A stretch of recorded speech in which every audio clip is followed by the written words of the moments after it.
জনপ্রিয় লাফটার সেন শেষ পর্যন্ত সমকামিতা বেছে নিলেন। নিজে পুরুষ হয়ে বর্তমানে তিনি ডেট করছে একজন পুরুষকে, এমনই তথ্য মিলছে ভারতীয় বিভিন্ন মিডিয়া হাউসে। কিন্তু সত্যি কি তাই, নাকি নিজে সমকামী না হয়েও শুধুমাত্র সমকামিতাকে প্রমোট করার জন্য এই মিথ্যা নাটক সাজিয়ে এসেছে? চলুন ভিউয়ার্স, ঘটনার বিস্তারিত কাহিনী জেনে নেওয়া যাক। সেখানে গে লেসবিয়ান হওয়াটা তো অনেক বড় পাপ। যেখানে আমি যখন তার কাছে ম্যাথ করতে যেতাম, সো কিছুদিন পর দাদাটা আমার সাথে ফিজিক্যাল রিলেশন করার চেষ্টা করে। বর্তমানে বাঙালি কন্টেন্ট ক্রিয়েটরদের মধ্যে ইন্ডিয়ার জনপ্রিয় একজন কন্টেন্ট ক্রিয়েটর হলো নিরঞ্জন মণ্ডল, যাকে নেট নাগরিকরা লাফটার সেন নামে চেনে। হাস্যরসের মাধ্যমে তিনি এমন কন্টেন্ট ক্রিয়েট করেন যার ভেতরে থাকে শিক্ষামূলক বার্তা। এছাড়া সবচেয়ে উল্লেখযোগ্য বিষয় হলো তার ভিডিওতে সে বেশিরভাগ সময়ই মেয়ে সেজে থাকে। বিভিন্ন সময় সে স্বীকার করেছে যে সে সমকামিতা বিশ্বাস করে। শুধু তাই নয়, বর্তমানে সে ইনডিরেক্টলি বলার চেষ্টা করছে তার প্রেমিকের নাম মৈনাক, যিনি একজন পুরুষ।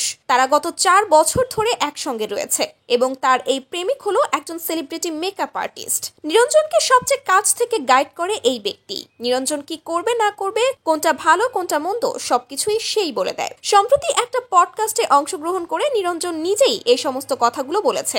শুধু তাই নয়, নিরঞ্জন আরো জানায় ছোটবেলা থেকেই নিজের পরিচয় নিয়ে দ্বিধায় ভুগত সে, কিন্তু মৈনাককে পেয়ে সে সবকিছু ভুলে গেছে। এখন সে বিশ্বাস করে সে যা করছে তা কোনোভাবেই অন্যায় করছে না। তবে এই সমস্ত কথা বলে কি সে সমকামিতাকে প্রমোট করার চেষ্টা করলো নাকি? কারণ সে কিন্তু ঠিকই সাইডে একটা গার্লফ্রেন্ড রেখে দিয়েছে, যার নাম মিস দত্ত।